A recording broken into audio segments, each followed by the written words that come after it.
Hi everyone, मेरा नाम है उदित कुशवाहा और मैं आप सभी का स्वागत करता हूं जिज्ञासा यूट्यूब चैनल के डेली करंट अफेयर्स सेशन में। आज है 21 मार्च 2025। चलिए शुरू करते हैं आज के करंट अफेयर्स को। So the very first question is on your screen. Who among the following inaugurated the 2-day state Shri Banshidhar महोत्सव इन गढ़वा डिस्ट्रिक्ट रिसेंटली? हाल ही में गढ़वा जिला में 2 दिवसीय राजकीय श्री बंशीधर महोत्सव का उद्घाटन निम्नलिखित में से किसने किया? संतोष कुमार गंगवार, अलका तिवारी, एल ख्यांगते या हेमंत सोरेन? दोस्तों, इसका सही उत्तर होगा ऑप्शन डी यानी हेमंत सोरेन। बंशीधर महोत्सव जो कि एक राजकीय महोत्सव का दर्जा दिया गया है और हर साल यहां पर इसका आयोजन मार्च के महीने में किया जाता है। अभी हाल ही में मुख्यमंत्री हेमंत सोरेन ने 2 दिवसीय इस राजकीय महोत्सव को उद्घाटन किया। दरअसल गढ़वा जिले में नगर उंटारी में स्थित है राधा कृष्ण मंदिर। और यहां पर हर साल एक राजकीय महोत्सव मनाया जाता है जहां पर देश के अलग अलग कोने से कई सारे कलाकार आकर अपनी प्रस्तुति प्रस्तुत करते हैं और लोगों का मनोरंजन करते हैं। साथ ही साथ लोग यहां पर पूजा पाठ भी करते हैं। इस दौरान खास बात यह है कि इस राधा कृष्ण मंदिर की स्थापना 1885 ईस्वी में की गई थी और सबसे खास बात यह है कि यहाँ पर जो मूर्ति है, यहाँ की जो मूर्ति है वह 32 मन यानी 1280 केजी सोने से बना हुआ है।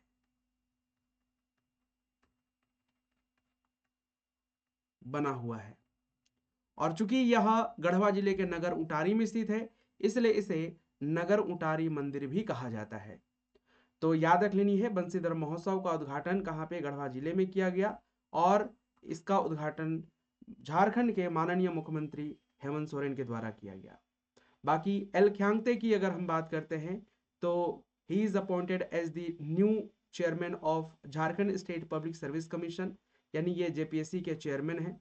अलका तिवारी की बात करते हैं तो झारखंड की चीफ सेक्रेटरी हैं यानी मुख्य सचिव हैं। और संतोष कुमार गंगवार की जब हम बात करते हैं, he is the present governor of Jharkhand state, यानी ये वर्तमान समय में झारखंड के राज्यपाल हैं। अब आपको कमेंट करके बताना है ये जो संतोष कुमार गंगवार हैं ये झारखंड के किस क्रम के राज्यपाल हैं, यानी कितने नंबर के हैं। लाइक पहले दूसरे तीसरे ऐसे करके होता है ना, तो वही आपको किस क्रम के राज्यपाल हैं यह आपको कमेंट करके बताना है। नेक्स्ट क्वेश्चन है आपके स्क्रीन पर। Which medal did Deepak Kumar of Ranchi win in Khelo India NTPC national ranking archery competition? Khelo India NTPC national ranking तीरंदाजी प्रतियोगिता में रांची के दीपक कुमार ने कौन सा पदक जीता? स्वर्ण पदक, रजत पदक, कांस्य पदक या फिर ए और बी दोनों? तो ध्यान रखेंगे, खेलो इंडिया एनटीपीसी नेशनल रैंकिंग तीरंदाजी प्रतियोगिता यह कहां पे इसका आयोजन किया जा रहा है? ये किया गया आपका हिमाचल प्रदेश में। अब रांची के दीपक कुमार जो कि एक आर्चर हैं, ठीक है, इन्होंने कंपाउंड सीनियर वर्ग के व्यक्तिगत स्पर्धा में यानी इंडिविजुअल कंपटीशन में अच्छा प्रदर्शन करते हुए फाइनल में मध्य प्रदेश के चिराग विद्यार्थी, मध्य प्रदेश के एक हैं जिनका नाम है चिराग विद्यार्थी, को 2 अंकों से पराजित किया। दरअसल इनके 145 अंक थे और दीपक कुमार की जब हम बात करते हैं तो दीपक कुमार के 147 अंक आए और इस तरीके से इन्होंने चिराग विद्यार्थी को हराकर गोल्ड मेडल अपने नाम किया। So the right answer will be option A यानी स्वर्ण पदक। तो ये जो है आपका, आपसे ये पूछा जा सकता है कि हाल ही में दीपक कुमार, जिन्होंने खेलो इंडिया एनटीपीसी नेशनल प्रतियोगिता में या नेशनल रैंकिंग प्रतियोगिता में गोल्ड मेडल जीता है, उनका संबंध किस खेल विधा से है? तो ये तीरंदाजी से संबंधित है। कहाँ के हैं ये? रांची के हैं, ठीक है। और कौन सा मेडल जीता है? तो गोल्ड मेडल जीता है। इस तरह के सवाल पूछे जा सकते हैं। सो याद रखेंगे ऑप्शन ए इसका राइट आंसर हो जाएगा। अगला सवाल है, according to a report released recently by the ministry of external affairs, the district with the highest number of passports in Jharkhand is. हाल ही में विदेश मंत्रालय द्वारा जारी रिपोर्ट के अनुसार झारखंड में सबसे ज्यादा पासपोर्ट बनवाने वाला जिला है। मतलब लाइक सबसे ज्यादा किस जिले के लोगों ने पासपोर्ट बनवाया है और जो है वो दूसरे देशों में जाने वाले जो है लोग हैं। रांची, पश्चिमी सिंहभूम, बोकारो या फिर धनबाद। तो ध्यान रखेंगे पासपोर्ट सेवा को लेकर विदेश मंत्रालय ने 2024 की एक रिपोर्ट जारी की, ठीक है। 2024 की एक रिपोर्ट जारी की है जिसमें रांची क्षेत्रीय पासपोर्ट कार्यालय से वर्ष 2024 में 1.13 लाख पासपोर्ट बनाने के मामले एक तरह से आए, या फिर कह सकते हैं इतने पासपोर्ट बनाए गए। अब पासपोर्ट बनाने के मामले में पश्चिमी सिंहभूम जिला, ध्यान रखेंगे पश्चिमी सिंहभूम जिला यानी वेस्ट सिंहभूम नंबर 1 पर है, ठीक है। ये जो है आपका नंबर 1 पर है। वहीं अगर हम रांची की बात करते हैं तो रांची दूसरे नंबर पर है। इस रिपोर्ट में 2013 से लेकर 2024 तक के रिपोर्ट जारी किए गए और इसमें यह देखा गया तकरीबन 9.90 लाख पासपोर्ट बनाए गए इन लगभग 10 सालों की या 11 सालों की अगर हम बात करते हैं तो, ठीक है। तो ये ध्यान रखेंगे, ये पश्चिमी सिंहभूम इस रैंकिंग में जो कि विदेश मंत्रालय के द्वारा ये रिपोर्ट जारी की गई है, इसमें पश्चिमी सिंहभूम पहले नंबर पे है। हालांकि ज्यादा इंपॉर्टेंट तो नहीं है, बट अगर आ जाए एग्जाम में तो आप आसानी से जो है गलतियां कर सकते हैं। अब मैं बताऊं कैसे, क्योंकि आपको ऐसा लग सकता है नहीं ये तो रांची के लोग ऐसा करते होंगे या फिर ईस्ट सिंहभूम के या बोकारो के, लेकिन आप समझ सकते हैं वेस्ट सिंहभूम यहाँ पे पहले नंबर पे है। Now the next question is on your screen. Which state government has launched India's first industry-led digital detox initiative called Beyond Screens? किस राज्य सरकार ने भारत की पहली उद्योग आधारित डिजिटल डिटॉक्स पहल बियॉन्ड स्क्रीन शुरू की है? कर्नाटक, महाराष्ट्र, केरल या फिर उड़ीसा? तो ध्यान रखेंगे इसका सही उत्तर हो जाएगा कर्नाटक, यानी option A will be the right answer. तो कर्नाटक के आईटी मंत्री हैं प्रियांक खड़गे, है ना, उनका नाम है प्रियांक खड़गे। हालांकि ये याद रखने की जरूरत नहीं है, प्रियांक खड़गे, खड़गे, ठीक है, ने भारत की पहली उद्योग आधारित, ध्यान रखेंगे इंपॉर्टेंट यह है कि यह भारत की पहली उद्योग आधारित डिजिटल डिटॉक्स पहल को लॉन्च किया है जिसका नाम है बियॉन्ड स्क्रीन। यह पहल अखिल भारतीय गेमिंग महासंघ यानी all India gaming federation, Akhil Bharatiya gaming महासंघ और इलेक्ट्रॉनिक्स, आईटी, जैव प्रौद्योगिकी और विज्ञान एवं प्रौद्योगिकी विभाग के सहयोग से जिम्मेदार गेमिंग और डिजिटल उपभोग को बढ़ावा देती है। अब आता है कि ये बियॉन्ड स्क्रीन आखिर क्या उद्देश्य है इसका? तो ध्यान रखेंगे इसका उद्देश्य संतुलित प्रौद्योगिकी उपयोग को प्रोत्साहित करके डिजिटल लत से लड़ना है। आज के समय में अगर आप देखेंगे तो हम धीरे धीरे ये जो डिजिटल लत है वो बढ़ते जा रही है, तो उसी डिजिटल लत से लड़ने के लिए, है ना, ध्यान रखेंगे उसी डिजिटल लत से लड़ने के लिए इसको शुरू किया गया है।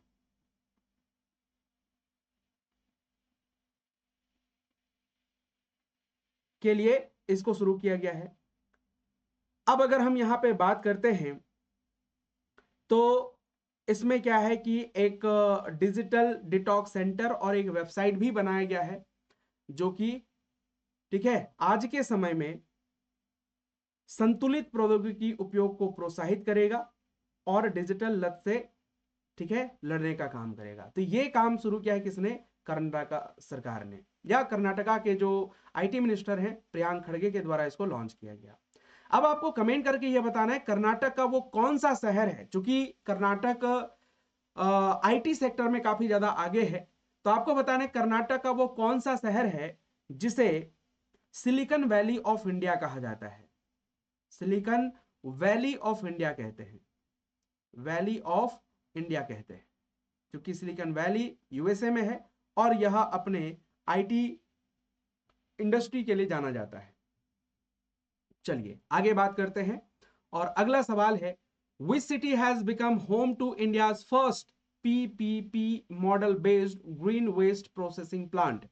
पीपीपी यानी पब्लिक प्राइवेट पार्टनरशिप जिसको कहते हैं, यानी कौन सा शहर भारत के पहले पीपीपी मॉडल आधारित हरित अपशिष्ट प्रसंस्करण संयंत्र का घर बन गया है? वाराणसी, नई दिल्ली, इंदौर या फिर चेन्नई। तो आप सभी जानते हैं यहां पर सीधे सीधे बात आई किसके, आपका हरित अपशिष्ट प्रसंस्करण संयंत्र। आप सभी जानते हैं इंडिया के अगर सबसे स्वच्छ शहर की बात करते हैं तो वो नाम आता है किसका? इंदौर का। मध्य प्रदेश का शहर है इंदौर इंदौर का नाम आता है।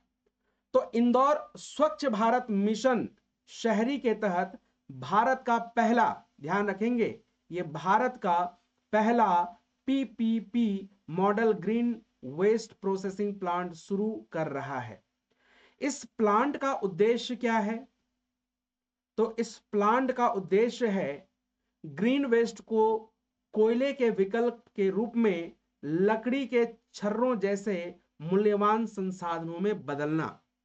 आज के समय में अगर हम देखते हैं कि कोयला जो कि एक फोसिल फ्यूल के अंतर्गत आता है, हम जितना ज्यादा उसका यूज करते हैं वह उतना ही ज्यादा CO2 को रिलीज करता है। तो अब यहां पे क्या होगा, जो ग्रीन वेस्ट होगा, ध्यान रखेंगे जो ग्रीन वेस्ट होगा उसको किसके रूप में, तो ध्यान रखेंगे लकड़ी के छर्रों के रूप में एक मूल्यवान संसाधन के रूप में परिवर्तित करेगा और उससे क्या होगा, उससे कहीं ना कहीं ऊर्जा संरक्षण को बढ़ावा मिलेगा। ठीक है, ध्यान रखेंगे किसको, ऊर्जा संरक्षण को बढ़ावा मिलेगा। अब अगर हम बात करते हैं ये जो प्लांट है ना, ये जो प्रसंस्करण संयंत्र या फिर प्रोसेसिंग प्लांट की जब हम बात करते हैं तो ये कहां पे स्थित है, तो ध्यान रख लीजिएगा बिचौली हप्सी में, है ना, जगह का नाम है ये बिचौली हप्सी में ये है और ये पड़ता है कहां पे, आपका इंदौर में ठीक है। अब अगर हम बात करते हैं, ठीक है, ग्रीन वेस्ट के जो ग्रीन वेस्ट होगा उसको मूल्यवान उत्पादों के रूप में ये बदल रहा है और यह पहल वायु गुणवत्ता सूचकांक को नियंत्रित करने, प्रदूषण को कम करने और पर्यावरणीय स्थिरता का समर्थन करने में मदद करती है। यह परियोजना कचरा प्रबंधन, स्वच्छता के लिए राजस्व सृजन को भी बढ़ावा देती है, जो कचरा मुक्त शहरों के दृष्टिकोण के साथ एक तरह से देखा जाता है। तो ध्यान रखेंगे, ठीक है, ये जो स्थान या फिर कह सकते हैं कि ये जो है जो शहर है वो इंदौर है, जो भारत के पहले पीपीपी मॉडल आधारित हरित अपशिष्ट प्रसंस्करण संयंत्र का क्या बन गया है, घर बन गया है। ध्यान रख लीजिएगा, ठीक है। चलिए आगे बात करते हैं और अगला सवाल है जोमी ट्राइब। ध्यान रखेंगे अभी हाल ही में न्यूज में है ये। Zomi tribe is primarily found in which state of India. Zomi जनजाति मुख्य रूप से भारत के किन राज्यों में पाई जाती है? केरला, तमिलनाडु, कर्नाटका, नागालैंड, मिजोरम, मणिपुर, असम, राजस्थान, गुजरात, महाराष्ट्र या फिर बिहार, झारखंड, वेस्ट बंगाल। देखिए अगर आप किसी भी राज्य से हैं या फिर अगर आप झारखंड से हैं तो आपको पता है कि झारखंड में ऐसी कोई ट्राइब नहीं है, तो मैं सीधे सीधे इसको क्या कर दूंगा, एलिमिनेट कर दूंगा। ठीक है, एलिमिनेट कर दूंगा। दरअसल आखिर क्यों ये एक न्यूज में है, ये भी हम थोड़ा सा पहले बात कर लेते हैं। तो हाल ही में कुछ झड़प वगैरह हुआ है ना, लाइक आपने मणिपुर का घटना सुना होगा। तो मणिपुर के चुराचांदपुर में हमार और जोमी समुदाय, ध्यान रखेंगे दो समुदायों की हम बात कर रहे हैं यहां पे, हमार एवं जोमी समुदाय, जोमी समुदाय, ये दो समुदायों का जिक्र एक तरह से है, और जस्ट आपको ध्यान रख लेना है के बीच नेता जो है शांति बहाल करने के लिए सहमत हो गए। जो वहां पे दोनों समुदाय के जो नेता हैं वह शांति बहाल करने पर सहमत हो गए हैं। जोमी जनजाति एक जातीय समूह है जिसे स्थान के आधार पर चीन, मिजो या कुकी के नाम से, मतलब अगर हम जोमी की बात करते हैं इसी को क्या कहा जाता है, चीन भी बोलते हैं, इसी को मिजो भी कहा जाता है और इसी को कुकी भी कहते हैं। तो स्थान स्थान के आधार पर इसके नाम अलग अलग हो जाते हैं। दरअसल ये मंगोलाइड जाति के तिब्बती वर्मा समूह से संबंधित है और भारत, म्यांमार और साथ ही साथ बांग्लादेश में भी ये फैले हुए हैं। भारत में अगर हम बात करते हैं तो ये नागालैंड, मिजोरम, मणिपुर और असम जैसे राज्यों में रहते हैं। और ध्यान रख लीजिएगा इनकी जो भाषा है उसे कुकिस भाषा कहा जाता है ना, क्या बोलते हैं, कुकिस भाषा कहते हैं। तो ये कुकिस भाषा का प्रयोग करते हैं, ध्यान रख लीजिएगा, है ना। दरअसल ये कुकी चीन भाषा है जिसको एक साथ कुकीज भाषा भी कहते हैं। तो जोमी ट्राइब जो कि रिसेंटली न्यूज में है, या फिर कह सकते हैं कि जो मणिपुर में घटना हुई उसमें हमार और जोमी जो जनजाति है या समुदाय है, इनके जो लीडर हैं वो अब आपसी सहमति पर या फिर आपस में शांति बहाल करने के लिए जो है सहमत हो गए। तो जस्ट आपको ध्यान रख लेनी है कि ये नागालैंड, मिजोरम, मणिपुर और असम जैसे राज्यों के अलावा अगर हम दूसरे देशों की बात करते हैं तो वो बांग्लादेश और, ठीक है, बांग्लादेश और म्यांमार के क्षेत्रों में भी पाए जाते हैं। चलिए अब आगे बात करते हैं और अगला सवाल है, the national wildlife health policy NWHP is initiated by which organisation. राष्ट्रीय वन्यजीव स्वास्थ्य नीति किस संगठन द्वारा शुरू की गई? Wild life trust of India, zoological survey of India, central zoo authority या नन ऑफ द अबव। तो ध्यान रखेंगे दरअसल ये न्यूज में इसलिए भी है क्योंकि ये एक नई पहल है जिसे हम राष्ट्रीय वन्यजीव स्वास्थ्य नीति कहते हैं। भारत सरकार वन्यजीव रोग निगरानी, अनुसंधान और निदान को मजबूत करने के लिए ही राष्ट्रीय वन्यजीव स्वास्थ्य नीति का मसौदा या कह सकते हैं ड्राफ्ट तैयार कर रही है। अब सेंट्रल जू अथॉरिटी यानी जिसे हम लोग केंद्रीय चिड़ियाघर प्राधिकरण भी कहते हैं, ने वन्यजीव स्वास्थ्य में सुधार और जूनोटिक रोगों के प्रबंधन के लिए कार्यक्रम शुरू किया है।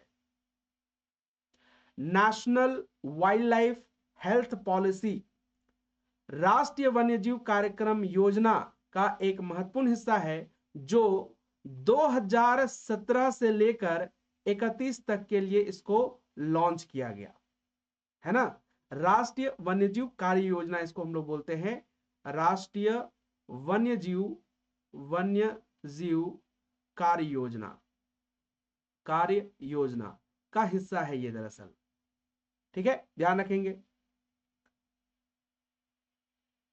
अब यहां पर अगर हम बात करेंगे तो राष्ट्रीय वन्यजीव कार्य योजना जो 2017 से 31 तक के लिए शुरू किया गया में 103 संरक्षण कार्य, 250 परियोजनाएं और बाघ अभ्यारण्यों के साथ साथ संरक्षित क्षेत्रों के लिए मानक रोग निगरानी प्रोटोकॉल शामिल किया गया है।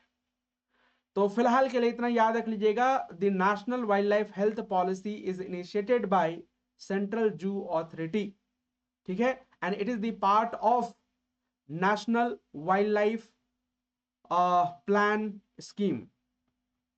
ये जो है एक तरह से क्या करेंगे आप ध्यान रख सकते हैं।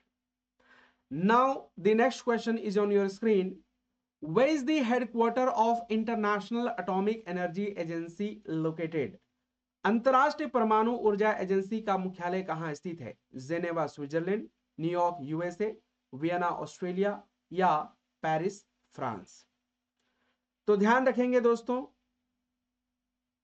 अंतरराष्ट्रीय परमाणु ऊर्जा एजेंसी के निदेशक ने भारत के बढ़ते परमाणु क्षेत्र की प्रशंसा करते हुए इसे एशिया और दुनिया में सबसे गतिशील क्षेत्रों में से एक बताया है।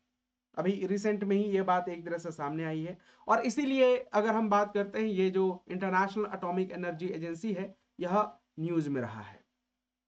दरअसल IAEA परमाणु क्षेत्र में वैज्ञानिक और तकनीकी सहयोग के लिए दुनिया का शीर्ष अंतर सरकारी मंच है। यह परमाणु विज्ञान और प्रौद्योगिकी के सुरक्षित, संरक्षित और शांतिपूर्ण उपयोग को बढ़ावा भी देता है। दरअसल IAEA संयुक्त राष्ट्र के भीतर एक स्वायत्त निकाय है। ठीक है, ध्यान रखेंगे, यह संयुक्त राष्ट्र के भीतर एक स्वायत्त निकाय है और इसे शांति और विकास के लिए परमाणु संगठन के रूप में जाना जाता है। यानी परमाणु का प्रयोग करना है लेकिन शांति स्थापित करने के लिए, क्योंकि आप सभी जानते हैं कि परमाणु का प्रयोग आप destructive as well as constructive कार्यों में कर सकते हैं। अगर हम इसकी स्थापना की बात करते हैं तो 1957 में इसकी स्थापना हुई और इसका हेडक्वार्टर ऑस्ट्रिया के वियना में है। ऑप्शन सी इसका क्या हो जाएगा, करेक्ट आंसर हो जाएगा। सदस्य देशों की बात करते हैं तो 178 सदस्य देश हैं, इसके सदस्य देश हैं 178। ठीक है, अब यह परमाणु ऊर्जा के दुरुपयोग को रोकने के लिए निगरानी, निरीक्षण और सत्यापन के माध्यम से, ठीक है, सुनिश्चित करता है। अब आपको कमेंट करके बताना है कि यह वियना ना एक बहुत ही प्रसिद्ध नदी के किनारे पर स्थित है। अब आप कमेंट करके मुझे बताइए वियना किस नदी के किनारे पर स्थित है, किस नदी के किनारे स्थित है, किनारे स्थित है। ठीक है, ये आपको कमेंट करके बताना है। Now the next question is on your screen. What is the maximum transaction amount included under the Bhim UPI incentive scheme? Bhim UPI प्रोत्साहन योजना के अंतर्गत शामिल अधिकतम लेन देन राशि क्या है? 5,000, 1,000, 2,000 या फिर 10,000? दरअसल केंद्र सरकार ने छोटे व्यापारियों के बीच कम मूल्य वाले भीम यूपीआई लेन देन को बढ़ावा देने के लिए 1500 करोड़ रुपए का, ध्यान रखेंगे कितना, 1500 करोड़ रुपए की प्रोत्साहन योजना को मंजूरी दी है अभी हाल ही में। ठीक है, किनके लिए? तो छोटे व्यापारियों के लिए। अब इस योजना के तहत छोटे व्यापारियों द्वारा किए गए, ठीक है, जो लेन देन है उसी के बारे में यहां पूछा है कि अधिकतम लेन देन राशि क्या है।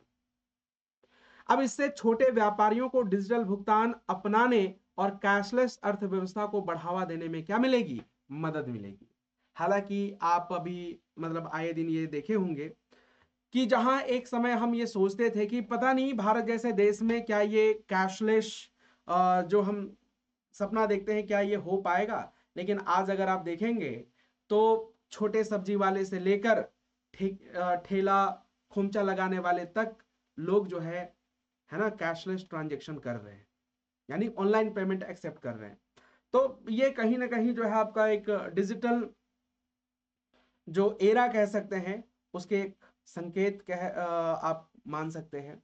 अब यहां पर अगर हम इस प्रश्न की बात करते हैं तो इसका सही उत्तर हो जाएगा आपका 2000। ठीक है, तो भीम यूपीआई प्रोत्साहन योजना के अंतर्गत शामिल अधिकतम लेन देन राशि क्या है? वह है 2000 रुपए। ठीक है, चलिए अब एक छोटा सा सवाल हम आपसे पूछते हैं, कमेंट करके बताइए। देखिए ये जो भीम है ना, भीम दरअसल ऐसे बस नाम नहीं दे दिया गया है, ये भीम जो है फुल फॉर्म है ना।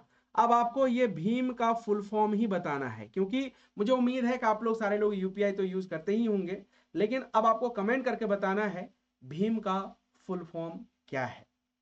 बाकी अगले सवाल की ओर बढ़ते हैं। सवाल है, ये मैंने कल की क्लास में ही बात किया था। अब आप कमेंट करके बताएंगे, रिसेंटली इसरो यानी Indian Space Research Organisation and this semiconductor laboratory developed India's first indigenous 32-bit microprocessor for space.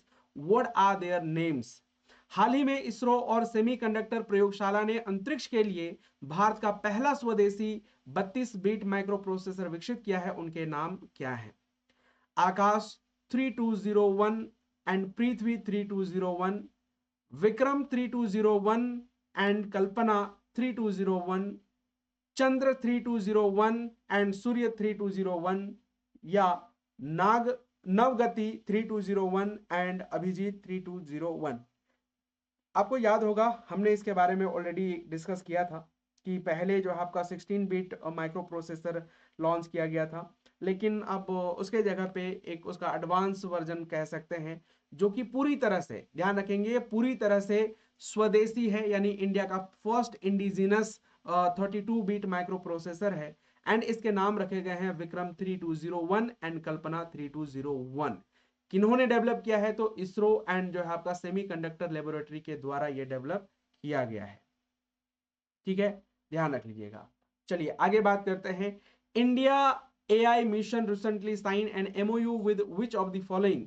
Bharat AI mission ने हाल ही में निम्नलिखित में से किसके साथ समझौता ज्ञापन पर हस्ताक्षर किए हैं? इसरो, नीति आयोग, मेटा या bill and Melinda Gates foundation? तो ध्यान रखेंगे दोस्तों, इसका जो करेक्ट आंसर हो जाएगा वो हो जाएगा आपका bill and Melinda Gates foundation. ठीक है, बिल गेट्स का आपने नाम सुना होगा एंड मेलिंडा गेट्स का नाम सुना होगा। ठीक है, माइक्रोसॉफ्ट के फाउंडर हैं ये। तो करेक्ट आंसर हो जाएगा आपका ऑप्शन डी। तो भारत एआई मिशन और bill and Melinda Gates foundation कई महत्वपूर्ण क्षेत्रों में आर्टिफिशियल इंटेलिजेंस यानी एआई समाधान विकसित करने और उसे कार्यान्वित करने के लिए एक समझौता ज्ञापन यानी एमओयू पर हस्ताक्षर लाइक किए हैं, या कह सकते हैं कि जो आपका करने के लिए जो है आपका रेडी है।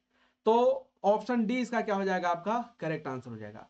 हालांकि आपने सुना होगा कि आज के समय में एआई जो है वो काफी ज्यादा तेजी से ग्रो कर रहा है। रिसेंटली कई सारी ऐसी चीजें हैं जो न्यूज में रही, चाहे हम शुरुआत चैट जीपीटी से बात करें, ठीक है, उसके बाद ऐसे कई सारे एआई टूल्स आए। आज के समय में देखेंगे, है ना, एलन मस्क की जो एक्स एआई है, ग्रोक का नाम सुना होगा आपने, है ना, और मे भी हो सकता है आपने एक्स पे इसको यूज भी किया होगा। ये काफी ज्यादा अभी न्यूज में है ना। तो इसके बारे में भी हम लोग जरूर बात करेंगे, है ना, कि किसी दिन एक डेडिकेटेड ही जो है आपका इसके बारे में बात करेंगे, आखिर ये है क्या और क्यों जो है, ठीक है, मतलब ये आग की तरह फैला हुआ है। खैर, यहां पर जो है भारत एआई मिशन ने हाल ही में bill and Melinda Gates foundation के साथ एमओयू पर हस्ताक्षर किया है आर्टिफिशियल इंटेलिजेंस समाधान को विकसित करने और उसे कार्यान्वित करने के लिए। नेक्स्ट क्वेश्चन आपके स्क्रीन पर, हाल ही में खबरों में रहा सागरेश्वर वन्यजीव अभयारण्य किस राज्य में स्थित है? Sagareshwar wild life sanctuary recently news is located in which state? Assam, Orissa, Maharashtra या फिर राजस्थान?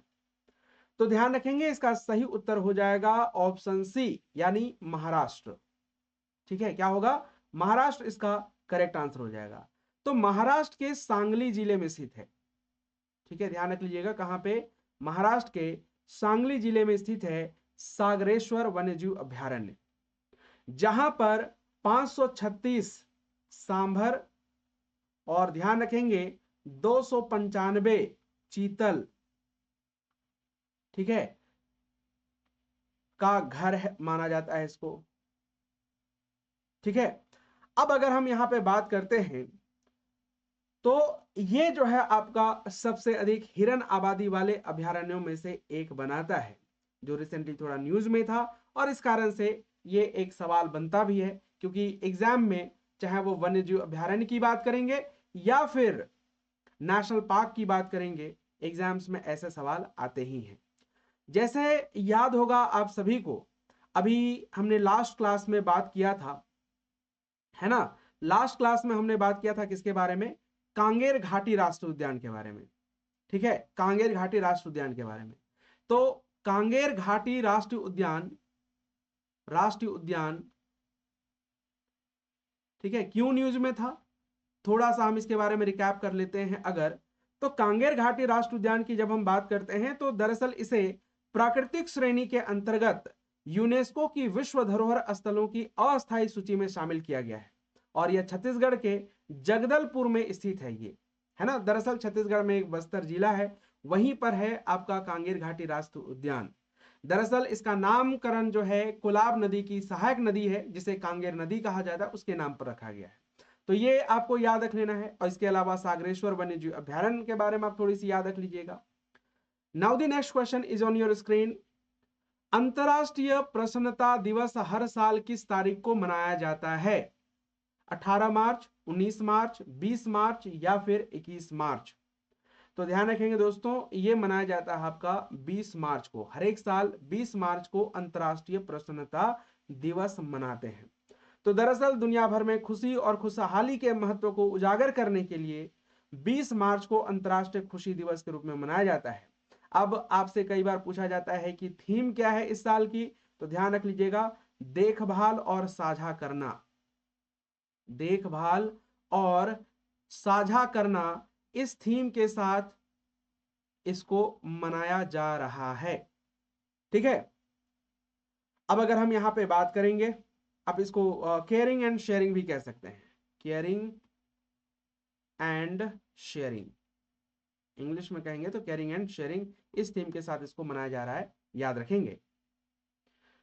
ठीक है, अब अगर हम यहां पे बात करते हैं, ये तो हो गया आपका 20 मार्च की बात, है ना, 20 मार्च की बात। तो दरअसल 20 मार्च अंतरराष्ट्रीय प्रसन्नता दिवस के साथ साथ अगर हम देखेंगे तो 1857 की क्रांति में एक, जैसे आपने झांसी की रानी का तो नाम सुना ही होगा, लेकिन जो है एक अवंतीबाई लोधी, उनकी पुण्यतिथि भी जो है 20 मार्च को ही मनाई जाती है।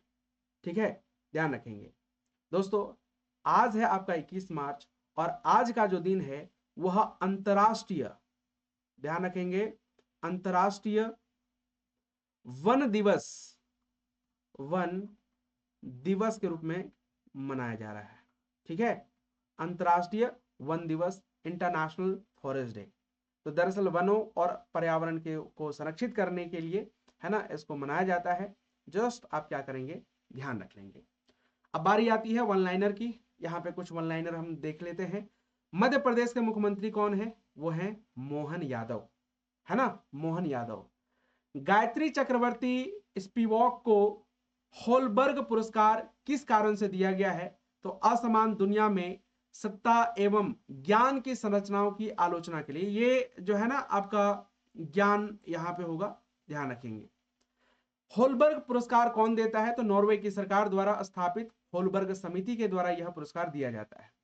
क्वाड समूह में कौन कौन से देश आते हैं? ठीक है, क्वाड, क्वाड का मतलब होता है 4, तो 4 देश आते हैं इसमें, भारत, अमेरिका, जापान और ऑस्ट्रेलिया।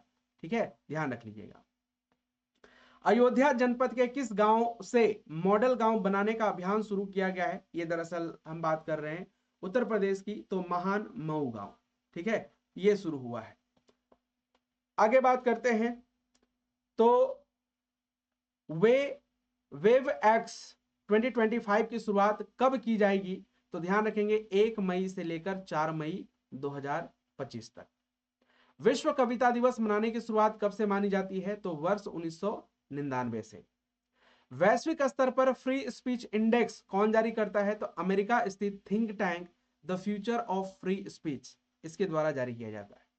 पत्रकारिता 2025 में हिंदी भाषा में रामनाथ गोयनका पुरस्कार किसने जीता? तो मृदुलिका झा के द्वारा, या झा को मिला ये अवार्ड।